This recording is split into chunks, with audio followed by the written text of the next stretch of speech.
Welcome to kitchen diaries. ಇವತ್ತು ನಮ್ಮ kitchen ಡೈರಿಲಿ ಗೋಧಿ ಹಿಟ್ಟನ್ನು ಉಪಯೋಗಿಸ್ಕೊಂಡು ಈರುಳ್ಳಿ ಸಮೋಸನ ಹೇಗೆ ಮಾಡೋದಂತ ಇವತ್ತಿನ ವಿಡಿಯೋದಲ್ಲಿ ನೋಡೋಣ. ಸಮೋಸ ಅಂತೂ ತುಂಬ ಕ್ರಿಸ್ಪಿಯಾಗಿ ಮತ್ತು ತುಂಬ ಟೇಸ್ಟಾಗಿರುತ್ತೆ. ಈಗ ವಿಡಿಯೋ ನೋಡೋಣ ಹೇಗೆ ಮಾಡೋದು ಅಂತ. ಮೊದಲಿಗೆ ಒಂದು ಪಾತ್ರೆ ತೊಗೊಂಡಿದ್ದೀನಿ. ಇದರಲ್ಲಿ 2 ಕಪ್ಪಷ್ಟು ಗೋಧಿ ಹಿಟ್ಟನ್ನು ತೊಗೊಂಡಿದ್ದೀನಿ. ನಾನು 2 ಕಪ್ಪಷ್ಟು ತೊಗೊಂಡಿದ್ದೀನಿ ಮೆಜರ್ಮೆಂಟ್ ಕಪ್ಪಲ್ಲಿ. ಇದಕ್ಕೆ ನಾನು ಸ್ವಲ್ಪ ರುಚಿಗೆ ತಕ್ಕಷ್ಟು ಉಪ್ಪನ್ನು ಆ್ಯಡ್ ಮಾಡ್ಕೊಳ್ತಾ ಇದ್ದೀನಿ. ಅದಕ್ಕೆ ನಾನು 1 ಸ್ಪೂನಷ್ಟು ತುಪ್ಪನ ಆ್ಯಡ್ ಮಾಡ್ಕೊಳ್ತಾ ಇದ್ದೀನಿ. 1 ಸ್ಪೂನಷ್ಟು ತುಪ್ಪನ ಹಾಕೊಳ್ತಾ ಇದ್ದೀನಿ. ಈಗ ತುಪ್ಪನ ಚೆನ್ನಾಗಿ ಹಿಟ್ಟಿನ ಜೊತೆ ಬೆರೆಯೋ ಥರ ಮಿಕ್ಸ್ ಮಾಡ್ಕೊಳ್ಳೋಣ. ಕೈಯಿಂದ ನೀಟಾಗಿ ಮಿಕ್ಸ್ ಮಾಡ್ಕೊಳ್ಳಿ. ಮಿಕ್ಸ್ ಮಾಡ್ಕೊಂಡ್ಮೇಲೆ ಇದಕ್ಕೆ ಸ್ವಲ್ಪ ನೀರು ಹಾಕಿ, ಚಪಾತಿ ಹಿಟ್ಟಿನ ಅದಕ್ಕಿಂತ ಸ್ವಲ್ಪ ಗಟ್ಟಿಯಾಗಿರಬೇಕು. ಸ್ವಲ್ಪ ಸೆಮಿ ಸಾಫ್ಟ್ ಆಗಿರಬೇಕು, ತುಂಬ ಸಾಫ್ಟ್ ಆಗಿರಬಾರ್ದು. ನೋಡಿ, ಈ ಹದಕ್ಕೆ ಇರಬೇಕು ಹಿಟ್ಟು. ಈ ಹದಕ್ಕೆ ರೆಡಿ ಮಾಡ್ಕೋಬೇಕು. ಈಗ ಇದನ್ನು ಒಂದು 10 ರಿಂದ 15 ನಿಮಿಷ ರೆಸ್ಟಲ್ಲಿ ಇಡೋಣ. ಈಗ ಸ್ಟಫಿಂಗ್ ರೆಡಿ ಮಾಡ್ಕೊಳ್ಳೋಣ. ಈಗ ಒಂದು ಬೌಲ್ ತೊಗೊಂಡಿದ್ದೀನಿ. ಇದರಲ್ಲಿ ನಾನು 1 ಕಪ್ಪಷ್ಟು ಈರುಳ್ಳಿನ ಸಣ್ಣದಾಗಿ ಕಟ್ ಮಾಡಿ ಹಾಕೊಳ್ತಾ ಇದ್ದೀನಿ.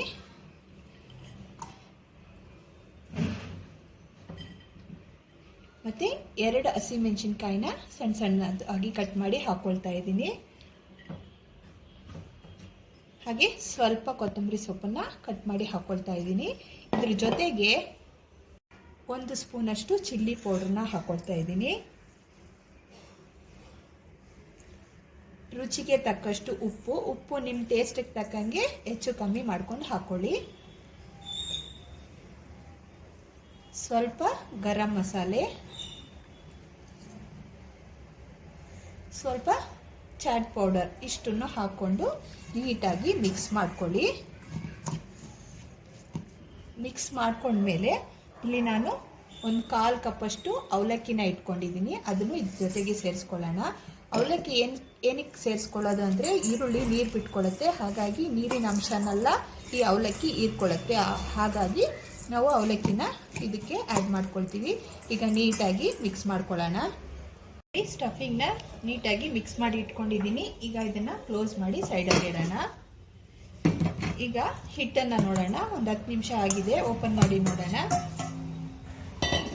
ನೋಡಿ, ಈಗ ಒಂದ್ಸಲ ಕೈಯಿಂದ ಚೆನ್ನಾಗಿ ನಾದ್ಕೊಂಡು ನಾವು ಚಪಾತಿ ಹಿಟ್ಟಿಗೆ ತಗೊಳ್ಳಲ್ವ, ಅದೇ ರೀತಿಲಿ ಅದೇ ಸೈಜಲ್ಲಿ ಚಿಕ್ಕ ಉಂಡೆಗಳಾಗಿ ತಗೊಳ್ಳೋಣ.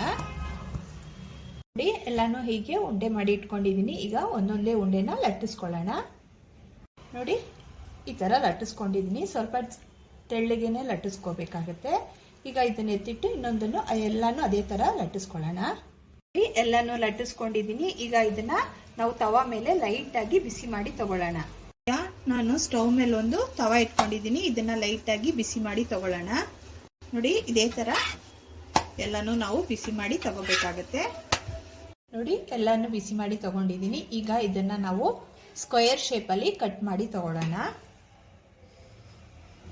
ಎಲ್ಲಾನು ಈವನ್ ಆಗಿ ಬರೋ ಥರ ಸ್ಕ್ವೇರ್ ಶೇಪಲ್ಲಿ ಕಟ್ ಮಾಡಿ ತಗೋಬೇಕಾಗತ್ತೆ.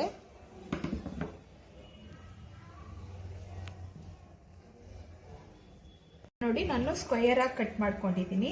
ಈಗ ಇದನ್ನ ಈಕ್ವಲ್ ಆಗಿ 3 ಭಾಗಗಳಾಗಿ ಕಟ್ ಮಾಡ್ಕೊಳ್ಳೋಣ. ನೋಡಿ, ಹೀಗೆ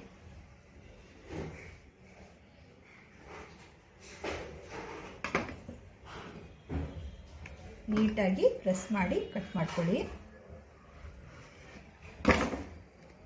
ನೋಡಿ, ಈ ಥರ ಶೀಟ್ಗಳು ನಿಮಗೆ ಸಿಗುತ್ತೆ. ನೋಡಿ, ಇದೇ ಥರ ಎಲ್ಲಾನು ಕಟ್ ಮಾಡ್ಕೊಳ್ಳೋಣ.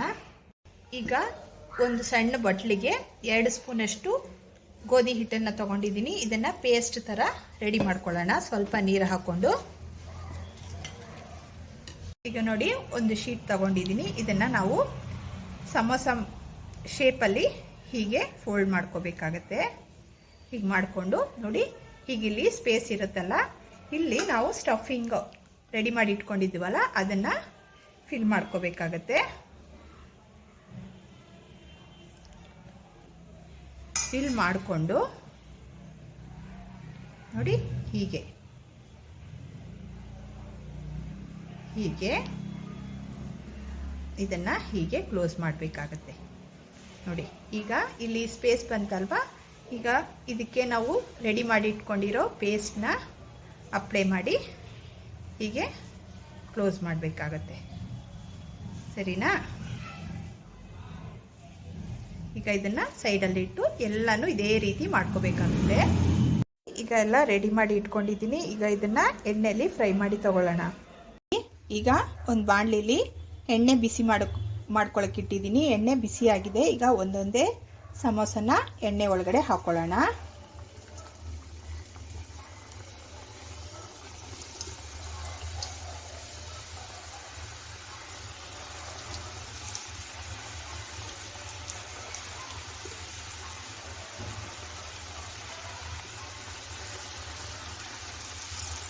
ಈಗ ಇದನ್ನು ಚೆನ್ನಾಗಿ ಗೋಲ್ಡನ್ ಬ್ರೌನ್ ಬರೋವರೆಗೂ ಕರೆದು ತಗೋಬೇಕಾಗತ್ತೆ. ಇದು ಚೆನ್ನಾಗಿ ಫ್ರೈ ಆಗ್ತಿದೆ. ಇನ್ನೂ ಚೆನ್ನಾಗಿ ಕಲರ್ ಬಂದಮೇಲೆ ಎಣ್ಣೆಯಿಂದ ತೆಗಿಬೇಕಾಗುತ್ತೆ. ನೋಡಿ, ಎಲ್ಲನೂ ಚೆನ್ನಾಗಿ ಫ್ರೈ ಆಗಿದೆ. ಈಗ ಇದನ್ನು ಎಣ್ಣೆಯಿಂದ ತೆಗಿಯೋಣ. ತೆಗೆದು ನೆಕ್ಸ್ಟ್ ಬ್ಯಾಚನ್ನು ಹಾಕ್ಕೊಳ್ಳೋಣ. ನೋಡಿ, ನಾನು ಸೆಕೆಂಡ್ ಬ್ಯಾಚನ್ನು ಹಾಕ್ಕೊಂಡಿದ್ದೀನಿ. ಇದನ್ನು ಚೆನ್ನಾಗಿ ಗೋಲ್ಡನ್ ಬ್ರೌನ್ ಬರೋವರೆಗೂ ಫ್ರೈ ಮಾಡಿ ತಗೋಬೇಕಾಗತ್ತೆ. ನೋಡಿ, ಎಲ್ಲನೂ ಫ್ರೈ ಮಾಡಿ ತೆಗೆದಿಟ್ಕೊಂಡಿದ್ದೀನಿ. ತುಂಬಾ ಚೆನ್ನಾಗಿ ಆಗಿದೆ, ತುಂಬ ಕ್ರಿಸ್ಪಿಯಾಗಿದೆ.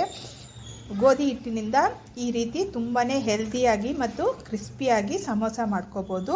ಇವತ್ತಿನ ರೆಸಿಪಿ ಏನಾದರೂ ನಿಮ್ಗೆ ಇಷ್ಟವಾದರೆ ಲೈಕ್ ಮಾಡಿ, ಶೇರ್ ಮಾಡಿ ಮತ್ತು ಸಬ್ಸ್ಕ್ರೈಬ್ ಮಾಡೋದನ್ನು ಮರಿಬೇಡಿ. ಮತ್ತು ನಾವು ಇಲ್ಲಿ ಸಮೋಸ ಮಾಡಬೇಕಾದ್ರೆ ಎಕ್ಸ್ಟ್ರಾ ಪೀಸಸ್ನ ಕಟ್ ಮಾಡಿ ಇಟ್ಕೊಂಡಿದ್ವಲ್ಲ, ಅದನ್ನು ಎಣ್ಣೆಯಲ್ಲಿ ಕರೆದು ತಗೊಂಡಿದ್ದೀನಿ. ಇದಕ್ಕೇ ನೀವು ಇದನ್ನು ಸ್ವಲ್ಪ ಚಿಕ್ಕ ಚಿಕ್ಕದಾಗಿ ಪೀಸಸ್ ಮಾಡಿಕೊಂಡು ಇದ್ರ ಜೊತೆಗೆ ಈರುಳ್ಳಿ ಮತ್ತು ಚಾಟ್ ಮಸಾಲ ಪುಡಿಗಳನ್ನೆಲ್ಲ ಹಾಕ್ಕೊಂಡು ತಿಂದರೆ ಚಾಟ್ ಥರ ತುಂಬಾ ಚೆನ್ನಾಗಿರುತ್ತೆ. ನಮ್ಮ ಕಿಚನ್ ಡೈರಿಲಿ ಅಕ್ಕಿ ಹಿಟ್ಟಿನಿಂದ ಒಂದು ಸ್ನ್ಯಾಕ್ಸ್ನ ಈಸಿಯಾಗಿ ಅದು 10 ನಿಮಿಷದಲ್ಲಿ ರೆಡಿ ಮಾಡಿ ತಗೊಳ್ಳೋದು ಅಂತ ಹೇಗಂತ ಇವತ್ತಿನ ವಿಡಿಯೋದಲ್ಲಿ ನಿಮ್ಗೆ ತೋರಿಸ್ಕೊಡ್ತಾ ಇದ್ದೀನಿ. ಈಗ ವಿಡಿಯೋ ನೋಡೋಣ. ಇದು ತುಂಬ ಕ್ರಿಸ್ಪಿಯಾಗಿ ತುಂಬಾ ಟೇಸ್ಟಾಗಿರುತ್ತೆ. ಇದನ್ನು ಟೀ ಜೊತೆಗೂ ತಗೋಬೋದು, ಮಕ್ಕಳಿಗೆ ಸ್ನ್ಯಾಕ್ಸ್ ಹಾಕು ಕೊಡ್ಬೋದು. ಇದನ್ನು ಹೇಗೆ ಮಾಡೋದಂತ ನೋಡೋಣ. ಈಗ ಮೊದಲಿಗೆ ಈ ಕಪ್ಪಲ್ಲಿ 1 ಕಪ್ಪಷ್ಟು ಅಕ್ಕಿ ಹಸಿಟ್ಟನ್ನ ಈ ಬಟ್ಲಿಗೆ ತಗೊಂಡಿಟ್ಕೊಂಡಿದ್ದೀನಿ. ಈಗ ಇದೇ ಕಪ್ಪಲ್ಲಿ 1 ಕಪ್ಪಷ್ಟು ನೀರನ್ನು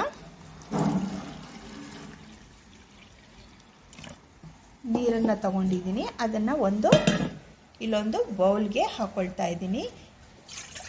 ಈಗ ಈ ನೀರನ್ನು ನಾವು ಕುದಿಸ್ಕೊಳ್ಳೋಣ. ಈಗ ನೋಡಿ, ನೀರನ್ನು ಸ್ಟವ್ ಮೇಲೆ ಕುದಿಯೋದಕ್ಕೆ ಇಟ್ಟಿದ್ದೀನಿ. ಈಗ ಇದಕ್ಕೆ ರುಚಿಗೆ ತಕ್ಕಷ್ಟು ಉಪ್ಪನ್ನು ಆ್ಯಡ್ ಮಾಡ್ಕೊಳ್ಳೋಣ. ನಾನು 1 ಕಪ್ ಉಪ್ಪಿಗೆ ಒಂದು ಕಾಲಿಂದ ಅರ್ಧ ಸ್ಪೂನ್ ಒಳಗಡೆ ಅಷ್ಟು ಉಪ್ಪನ್ನು ಹಾಕ್ಕೊಂಡಿದ್ದೀನಿ. ಹಾಗೆ 1 ಸ್ಪೂನಷ್ಟು ತುಪ್ಪನ ಇದಕ್ಕೆ ಸೇರಿಸ್ಕೋಬೇಕಾಗುತ್ತೆ. ಇಲ್ಲಿ ತುಪ್ಪ ಬದಲು ನೀವು ಎಣ್ಣೆ ಅಥವಾ ಬೆಣ್ಣೆ ಯಾವುದಾದ್ರೂ ಸೇರಿಸ್ಕೋಬೋದು. ಗಟ್ಟಿಯಾಗಿತ್ತು, ಹಾಗಾಗಿ ಆ ಥರ ಹಾಕ್ಕೊಂಡಿದ್ದೀನಿ. ಅದು ಚೆನ್ನಾಗಿ ಮೆಲ್ಟ್ ಆಗಲಿ. ಈಗ ನೋಡಿ, ನೀರು ಕುದಿಯೋದಕ್ಕೆ ಸ್ಟಾರ್ಟ್ ಆಗಿದೆ. ಈ ಟೈಮಲ್ಲಿ ನಾನು ತೆಗೆದಿಟ್ಕೊಂಡಿದ್ನೆಲ್ಲ ಅಕ್ಕಿ ಹಿಟ್ಟನ್ನ ಈ ನೀರಿಗೆ ಸೇರಿಸ್ಕೊಳ್ತಾ ಇದ್ದೀನಿ. ಸ್ಟವ್ ಫ್ಲೇಮನ್ನು ಸಿಮ್ ಮಾಡಿಕೊಂಡು ನಾನು ಹಿಟ್ಟನ್ನು ನೀರಿಗೆ ಸೇರಿಸ್ಕೊಂಡು ಚೆನ್ನಾಗಿ ಮಿಕ್ಸ್ ಮಾಡ್ಕೊಳ್ಳೋಣ. ಈ ಹದಕ್ಕೆ ಬಂದಾಗ ಸ್ಟವ್ ಫ್ಲೇಮನ್ನು ಆಫ್ ಮಾಡ್ಕೊಳ್ಳೋಣ. ಆಫ್ ಮಾಡಿಕೊಂಡು ಇದನ್ನು ಸ್ವಲ್ಪ ತಣ್ಣಗಾಗಕ್ಕೆ ಬಿಡೋಣ.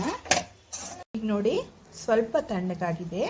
ಈಗ ಇಲ್ಲಿ ನಾನು 1 ಸ್ಪೂನಷ್ಟು ಖಾರದ ಪುಡಿ ತಗೊಂಡಿದ್ದೀನಿ, 1 ಸ್ಪೂನಷ್ಟು ಬಿಳಿ ಎಳ್ಳು ತಗೊಂಡಿದ್ದೀನಿ, ಹಾಗೆ 1 ಸ್ಪೂನಷ್ಟು ಕಲೋಂಜಿ ತಗೊಂಡಿದ್ದೀನಿ.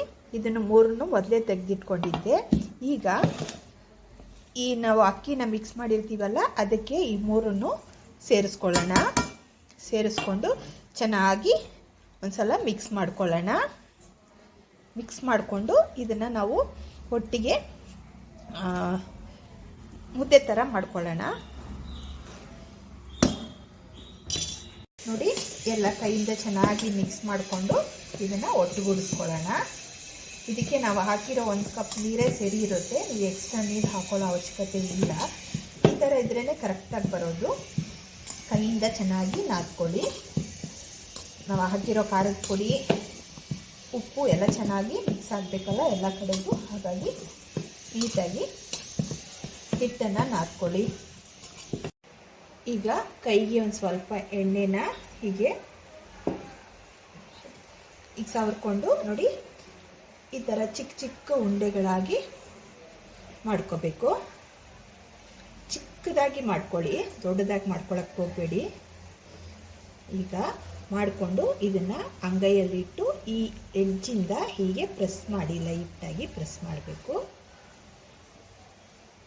ನೋಡಿ, ಈ ಥರ ಲೈಟಾಗಿ ಪ್ರೆಸ್ ಮಾಡಿಕೊಂಡು ಕೈಯಿಂದ ಸ್ವಲ್ಪ ಹೀಗೆ ಎಡ್ಜಸ್ಸನ್ನು ಹೀಗೆ ಸ್ವಲ್ಪ ದಪ್ಪ ಇರುತ್ತಲ್ಲ ಅದನ್ನು ಕೈಯಿಂದ ಹೀಗೆ ಪ್ರೆಸ್ ಮಾಡಿ ಸ್ವಲ್ಪ ತೆಳ್ಳಗೆ ಮಾಡ್ಕೊಳ್ಳಿ. ಇದನ್ನು ಒಂದು ಪ್ಲೇಟಲ್ಲಿ ತೆಗೆದಿಟ್ಕೊಳ್ಳಿ. ಹೀಗೇ ಎಲ್ಲನೂ ಮಾಡ್ಕೊಳ್ಳೋಣ. ನೋಡಿ, ಚಿಕ್ಕದಾಗಿ ತಗೋಬೇಕು, ದೊಡ್ಡದಾಗಿ ತಗೊಳಕ್ಕೆ ಹೋಗಬಾರ್ದು, ದಪ್ಪ ಬರಬಾರ್ದು.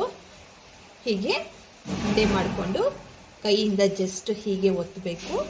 ಒತ್ತಿದ ಮೇಲೆ ಈ ಎಡ್ಜಸ್ಸನ್ನು ಸ್ವಲ್ಪ ಲೈಟಾಗಿ ಹೀಗೆ ಒತ್ಕೋಬೇಕು ಅಷ್ಟೇ. ಇದೇ ರೀತಿ ಎಲ್ಲ ಮಾಡಿ ಇಟ್ಕೋಬೇಕಾಗತ್ತೆ. ನೋಡಿ, ಹೀಗೆ ಮಾಡಿ ಸ್ವಲ್ಪ ಇಟ್ಕೊಂಡಿದ್ದೀನಿ. ಈಗ ಇದನ್ನು ಏನು ಮಾಡಬೇಕಂದ್ರೆ, ನೋಡಿ, ನಾನು ಸ್ಟವ್ ಮೇಲೆ ಒಂದು ಬಾಣಲಿಲಿ ಎಣ್ಣೆ ಹಾಕ್ಕೊಂಡು ಬಿಸಿ ಮಾಡ್ಕೊಳ್ಳೋಕ್ಕೆ ಇಟ್ಕೊಂಡಿದ್ದೀನಿ. ನೋಡಿ, ಈಗ ಎಣ್ಣೆ ಬಿಸಿಯಾಗಿದೆ. ಈಗ ಇಲ್ಲಿ ನಾನು ಮಾಡಿ ಇಟ್ಕೊಂಡಿದ್ದೀನಲ್ಲ ಅದನ್ನು ಒಂದೊಂದೇ ಎಣ್ಣೆಗೆ ಹಾಕ್ಕೊಳ್ತಾ ಇದ್ದೀನಿ.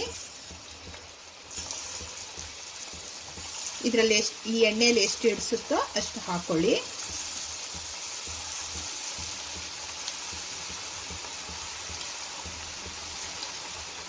ಇಲ್ಲಿ ಮೇಲ್ಗಡೆ ನೊರೆಗಳೆಲ್ಲ ಬರ್ತಿದೆಯಲ್ಲ, ಇದೆಲ್ಲ ಸ್ವಲ್ಪ ತಣ್ಣಗಾಗೋವರೆಗೂ ಹಾಗೆಯೇ ಟಚ್ ಮಾಡೋಕ್ಕೆ ಹೋಗಬಾರ್ದು. ಈಗ ನೋಡಿ, ನೊರೆಗಳೆಲ್ಲ ಸ್ವಲ್ಪ ತಣ್ಣಗಾಗಿದೆ. ಈಗ ಇದನ್ನು ತಿರುಗಿಸಿ ಎರಡು ಕಡೆನೂ ಚೆನ್ನಾಗಿ ಫ್ರೈ ಮಾಡ್ಕೋಬೇಕು. ಸ್ವಲ್ಪ ಕಲರ್ ಚೇಂಜ್ ಆಗೋ ತನಕ ಇದನ್ನು ಫ್ರೈ ಮಾಡಿ ತಗೋಬೇಕು. ಇದು ಸ್ವಲ್ಪ ಗರಿ ಗರಿಯಾಗಿ ಬರಬೇಕು, ಹಾಗಾಗಿ ಸ್ವಲ್ಪ ಕಲರ್ ಚೇಂಜ್ ಆಗೋವರೆಗೂ ಫ್ರೈ ಮಾಡಿ ತಗೋಬೇಕಾಗತ್ತೆ. ನೋಡಿ, ಸ್ವಲ್ಪ ಕಲರ್ ಚೇಂಜ್ ಆಗಿದೆ. ಈಗ ಇದನ್ನು ಎಣ್ಣೆಯಿಂದ ತೆಗಿಯೋಣ. ನೋಡಿ ಎಷ್ಟು ಚೆನ್ನಾಗಾಗಿದೆ. ನೋಡಿ, ಈಗ ಇದನ್ನು ಎಣ್ಣೆಯಿಂದ ತೆಗೆದು ನೆಕ್ಸ್ಟ್ ಬ್ಯಾಚ್ ಹಾಕೊಳ್ಳೋಣ. ಈಗ ನೋಡಿ, ನೆಕ್ಸ್ಟ್ ಬ್ಯಾಚನ್ನು ಹಾಕೊಳ್ತಾ ಇದ್ದೀನಿ. ಇದನ್ನು ಅದೇ ರೀತಿ ನಾವು ಚೆನ್ನಾಗಿ ಫ್ರೈ ಮಾಡಿ ತಗೋಬೇಕಾಗತ್ತೆ. ಈ ಥರ ಸ್ನ್ಯಾಕ್ಸ್ ನಮ್ಮ ಮಕ್ಕಳಿಗೆ, ಸಣ್ಣ ಮಕ್ಕಳಿಗೆ ಮಾಡಿಕೊಟ್ರೆ ಮಕ್ಕಳು ತುಂಬ ಖುಷಿಪಟ್ಟು ತಿಂತಾರೆ. ನಾವು ಮನೆಯಲ್ಲೇ ಮಾಡೋದ್ರಿಂದ ಹೆಲ್ದಿಯಾಗೂ ಇರುತ್ತೆ. ಈ ಮಳೆಗಾಲಕ್ಕೆ ತುಂಬ ಚೆನ್ನಾಗಿರುತ್ತೆ ಇದು ಟೀ ಜೊತೆಗೆ. ನೋಡಿ, ಇದನ್ನು ಚೆನ್ನಾಗಿ ಫ್ರೈ ಆಗಿದೆ. ನೋಡಿ, ಎಷ್ಟು ಚೆನ್ನಾಗಿ ಫ್ರೈ ಆಗಿದೆ. ನೋಡಿ, ಈಗ ಇದನ್ನು ಎಣ್ಣೆಯಿಂದ ತೆಗಿಯೋಣ. ಇದೇ ರೀತಿ ಎಲ್ಲನೂ ಮಾಡ್ಕೊಳ್ಳೋಣ ನಾವು.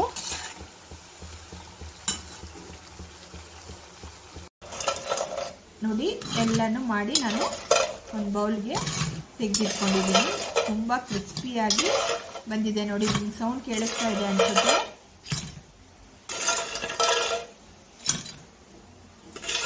ನೋಡಿ, ಎಲ್ಲನೂ ತೆಗೆದಿಟ್ಕೊಂಡಿದ್ದೀನಿ. ಎಷ್ಟು ಚೆನ್ನಾಗಿ ಬಂದಿದೆ ಅಂದರೆ ತುಂಬ ಕ್ರಿಸ್ಪಿಯಾಗಿ ಬಂದಿದೆ. ನೋಡಿ, ಬಾಯಲ್ಲಿ ಇಟ್ಕೊಂಡ್ರೆ ಕರ್ಗೋ ಥರ ಟೇಸ್ಟು ತುಂಬ ಚೆನ್ನಾಗಿದೆ. ಇದು ಸ್ವಲ್ಪ ಬಿಸಿ ಇರೋದ್ರಿಂದ ಹೀಗಾಗ್ತಿದೆ. ತಣ್ಣಗಾದ್ಮೇಲೆ ತುಂಬ ಕ್ರಿಸ್ಪಿ ಆಗುತ್ತೆ. ಇವತ್ತಿನ ವಿಡಿಯೋ ಏನಾದರೂ ನಿಮ್ಗೆ ಇಷ್ಟವಾದರೆ ಲೈಕ್ ಮಾಡಿ, ಶೇರ್ ಮಾಡಿ ಮತ್ತು ಸಬ್ಸ್ಕ್ರೈಬ್ ಮಾಡೋದನ್ನು ಮರಿಬೇಡಿ.